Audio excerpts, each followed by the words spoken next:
जय हरी माऊली. आपण पोहोचलेलो आहोत पंढरपूरमध्ये. पंढरपुराचं मंदिर, विठुरायाचं मंदिर आपण बघू शकता. विठुरायाचं स्थान आहे. फारच आनंद होतोय. खूप चांगला एक प्रवास करून शेवटी पोहोचलेलो आहोत. मंदिर सजवण्याची पण तयारी चालू आहे. खूप प्रचंड गर्दी आहे, भक्तिमय वातावरण आहे. आपण मंदिराजवळ पोहोचलेलो आहोत. या मंदिराला इथं पाय पडून प्रदक्षिणा मारली. राहुल वाघ, कसं वाटतंय मंदिरात पोहोचून? खूप छान वाटतंय. आता आपण इतका जो प्रवास केला तो सफल झाला असं वाटतंय मला. म्हणजे विठोबाचे दर्शन घेण्यासाठी आपण इथं आलो तर खूप छान वाटते. आता आपण मध्ये जाऊन काही दर्शन तर होऊ शकत नाही, पण आपण कलश दर्शन तर नक्की करू शकतो. कळसाचे दर्शन करू शकतो. इथे पायरी आहे, इथं डोकं ठेवून बरेच जण पुढे जातात. तर असं म्हणतात की देव हा मंदिरात नसतात या वारीच्या दिवसात, ते आपल्यामध्ये आलेले असतात. आता आपण जे भजन कीर्तन बघितलं, नाचताना बघितलं, जे भक्तीत तल्लीन झालेली लोक बघितली, त्यांच्यात तो देव इथं आहे आणि तो आता वारकऱ्यांमध्ये. बरोबर, शिवजन बोलला नाही जे हरी जे हरी होतं जे हरी. आपण आपलं नाव विसरून जातो तिथं, फक्त आपल्याला जे हरीच म्हणतात. एक सुंदर फिलिंग आहे. देवाची मूर्ती डोळे बंद केले तर दिसते, पण एक फिलिंग येत आहे, एक पॉझिटिव्ह फिलिंग येत आहे की देव इथंच मंदिरात जाऊन जे काही चांगलं वाटतं. मंदिर असो, मस्जिद असो किंवा कुठलंही देवस्थान असो, चर्च असो, विहार असो, इथं जो फील होतो, जी पॉझिटिव्ह एनर्जी येते ना, ती सगळी एनर्जी या गावामध्ये. हे अख्खं गावच मंदिर आहे असं म्हणायला हरकत नाही. प्रचंड गर्दी आहे, पण कोणाचा कोणाला धक्का लागत नाही आहे, कसलाही त्रास नाही आहे, कसलंही इथं वाद होईल असं काही परिस्थिती नाही आहे.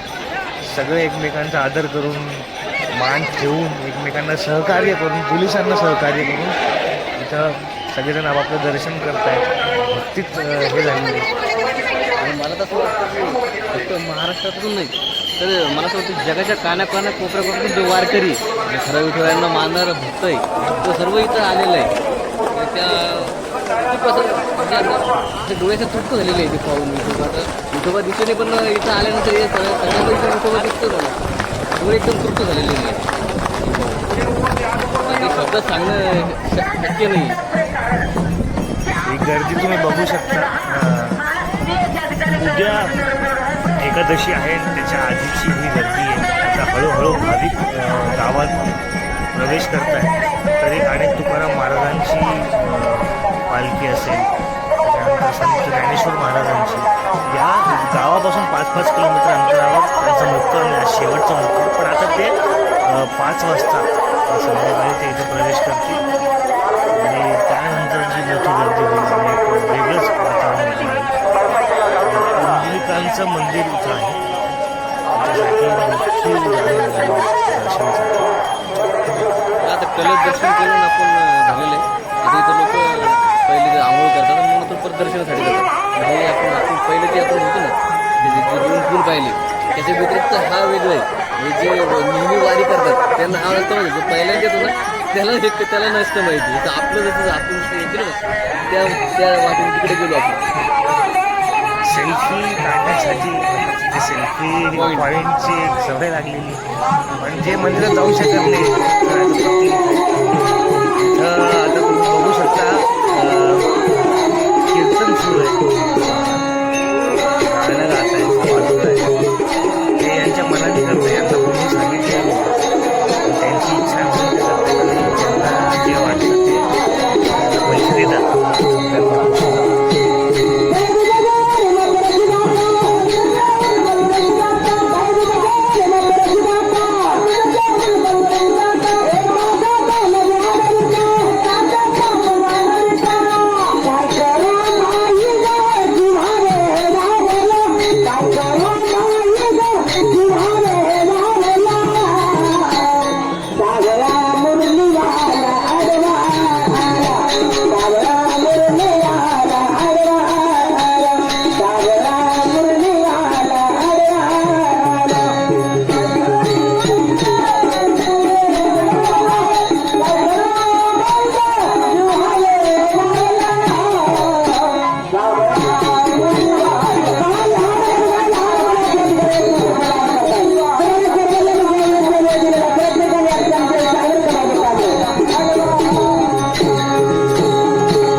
माऊली. आपण पंढरपूरला पोहोचलेलो आहोत आणि आत्ताच दर्शनही झालेलं आहे. खूप जास्त गर्दी असल्यामुळे जास्तीत संख्येनं बाहेरून दर्शन घेण्यात येते. त्याला कलश दर्शन असंही म्हणतात. त्यामुळं छान दर्शन झालेलं आहे आणि भावना तीच आहे, फिलिंग तीच आहे, त्यामुळं फार उत्तम वाटतं आहे. मला नेहमी एक प्रश्न पडायचा की लोक वारीला काय येतात. तर मला असं वाटतं की आपण आयुष्यभर आपल्या संसारात आपल्या जबाबदाऱ्यांमागे पळत असतो. आपल्या प्रॉब्लेम्स आपण फेस करत असतो. फार वेगवेगळे स्ट्रेस असतात. हॉस्पिटलचा स्ट्रेस असेल, पैशाचा असेल, कौटुंबिक वाद असतील, इतर कुठल्याही गोष्टी असतील, संसाराच्या गोष्टी असतील. तर या स्ट्रेसमध्ये माणूस नेहमी झगडत असतो आणि त्या जबाबदाऱ्या पार पाडण्यासाठी तो आयुष्यभर ते मागे धावत असतो. पण इथं आल्यानंतर या पूर्ण प्रोसेसमध्ये माणूस फक्त स्वतःचा असतो, फक्त स्वतःला वेळ देतो, या भक्तीत तो राहतो. त्याचं कनेक्शन पर्सनल लाईफशी किंवा त्या ज्या स्ट्रेसचं आयुष्य एकदम कट होतं आणि इथे येऊन तो एकदम भक्तिमय आयुष्य जगायला लागतो. विदाऊट स्ट्रेस, कुठलीही चिंता नाही, कुठलाही प्रॉब्लेम नाही, कुठलंही काही नाही, तो आणि त्याचा देव. तर मला वाटतं हे एक मेडिटेशन आहे, एक सायकोलॉजिकल फार चांगली ट्रीटमेंट आहे मेंटली खूप चांगलं राहण्यासाठी. तर प्रत्येकाने एकदा तरी वारीला यायलाच हवं. आता वारीतून कसं वाटलं, वारी कशी आहे हे शब्दात सांगणं फार अवघड आहे, कारण ही भावना आहे, ही फिलिंग्स आहे, ही इथं येऊनच अनुभवता येऊ शकते. हे कोणाच्या सांगण्यावरून नाही कळणार आणि सगळ्यांची वेगवेगळी फिलिंग असू शकते, वेगवेगळा अनुभव असू शकतो. पण सगळ्यांचा अनुभव हा आयुष्यभर लक्षात राहील असा राहील. खूप एन्जॉय कराल, खूपच चांगली गोष्ट आहे. तुम्हाला जर वाटत असेल की आपल्या घरात आपली आई आहे, वडील आहे किंवा भाऊ आहे किंवा कोणी असं आहे की त्याला मेंटली रिलीफची गरज आहे, त्याला स्वतःला वेळ देण्याची गरज आहे, तर नक्कीच त्यांना एकदा वारीला यायला हवं. बाहेरचं कनेक्शन हे तुटतं आणि माणूस स्वतःला शोधतो आणि स्वतःसाठी जगतो आणि एक रिलीफ मिळतं. एक मला म्हणतात एक सर्व्हिसिंग होते आणि पुन्हा एकदा आपण आपल्या आयुष्यात पहिल्यापासून सुरुवात करू शकतो, पुन्हा फ्रेश माइंडने. मग आपल्यासोबत राहुल वाघे ज्यांचं हे यूट्यूब चॅनल आहे, त्यांचा हा ब्लॉग आहे खरं तर आपण एकदा त्यांचा अनुभव या ठिकाणी ऐकूयात. म्हटल्याप्रमाणे प्रत्येकाचा अनुभव वेगळा असतो. ऐकूयात. तुला काय फील झालं इथून किंवा काय वाटलं, काय सांगशील? माझं स्वतःचं वैयक्तिक मत सांगायचं तुमचं, माणसाने आयुष्यात एकदा तरी पायी आपल्या दिंडी गेली पाहिजे, पायी चाललं पाहिजे आणि आलं पाहिजे. इथं येऊन काय मिळतं असा जर प्रश्न विचारला, आपल्याला इतके वर्ष वाटायचं की इतकी लोक वारीला का जात असतील. महिना चालून 150, 400 किलोमीटरचा प्रवास 70, 80 वर्षाची लोक आणि 10 वर्षाची लहान मुलंही करतात. याच्या मागं काय त्यांना मिळत असेल असा प्रश्न आपल्याला नेहमी पडतो. तुझी ही पहिलीच वारी होती आपली. आपण ती 30 किलोमीटर पायी गेली आणि बाकी बाईकवर गेली. तर तू काय सांगशील, तुला काय वाटलं आणि का यावं वारीला? वारीला आल्यानंतर ना एक म्हणजे धार्मिक वातावरण लागतं. आपण विठ्ठलाच्या भक्तीमध्ये तल्लीन जातो. कसलंही भान आपल्याला राहत नाही. आपण आपल्या कुटुंबामध्ये जे आपण काही आपल्या अडचणी असतात, आपल्याला दैनंदिन जीवनामध्ये असतात, त्याच्या पण अडचणी येतात. त्या अडचणीपासून आपण पाळतो. त्या अडचणी आपल्याला त्या आपण काही काळामध्ये विचार करतो आणि विचार करतो आणि आपण नव्या उमेदीने आपलं जीवन जगण्यासाठी कसं जगता येईल त्याचं आपलं स्वतःला शोधायचा प्रयत्न करतो. दिंडीमध्ये यासाठी यावं की आपण स्वतःला शोधण्यासाठी यावं की आपण काय आपण कुठे आणि आपण काय करतो. खरंच आहे. स्वतःला शोध घ्यायचा असेल, स्वतःला वेळ द्यायचा असेल, स्वतःला ओळखायचं असेल की आपल्याला काय करायचं आहे किंवा खूप अडचणी असतील, मग आपलं कसं निघायचं आहे, सुचत नाही आहे, स्ट्रेस येतो आहे, फार त्रास होतो आहे, तर तुम्ही इथे येऊन एकदम मेंटली रिलीफ होऊ शकतो. सेम वाक्य बोललेलं आहे आणि खरंच अशी गोष्ट आहे. तर तुम्ही एकदा वारीला या आणि स्वतःला वेळ द्या, स्वतःला ओळखा. अजून काय म्हणजे जीवनाकडे बघण्याच्या दृष्टिकोन खूप बदलतो. म्हणजे आपण जसं बघतो ना सपोज आता खूप लोक असतात ना की खूप लवकर ट्रेस येतात आणि खूप लवकर म्हणजे आपण जसं म्हणतो ना आत्महत्येचं प्रमाण वाढतं आहे. शेतकऱ्यांमध्ये डिप्रेशनचं प्रमाणामध्ये शेतकरी करतात, त्यांचे प्रॉब्लेम वेगवेगळे असू शकतात. पण जो शेतकरी इथं येतो आणि जो एकदा वारी करतो, मला असं वाटत नाही की तो कधी जीवनामध्ये आत्महत्या करतो. त्याचा संघर्ष काय असतो ना हा त्याला माहिती असतो. तो 300, 400, 500 किलोमीटर जेव्हा पै चालतो आणि जेव्हा ते दर्शनात येतो आतुरता, त्या आतुरता लागलेलं वेळ, तर तो माणूस असा माणूस कधीच आत्महत्या करतो. त्याच्यामुळे प्रत्येक शेतकऱ्यांनी किंवा प्रत्येक जीवनामध्ये ज्याला असं वाटतंय की मला जीवनामध्ये काहीतरी मिळवायचं आहे, की जीवनामध्ये माझं जीवन मला सार्थकी करायचं आहे, की त्याने एकदा तरी वारीला यावं, त्याचं जीवन खरंच सार्थक होतं. बरोबर आहे.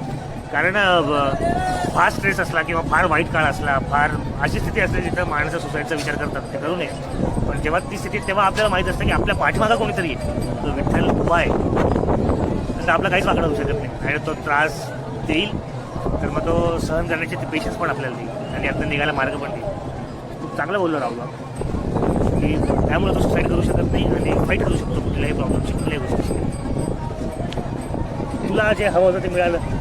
हो म्हणजे मला जे समाधान होतं आत्मिक समाधान मी त्यासाठी इथं आलो होतो.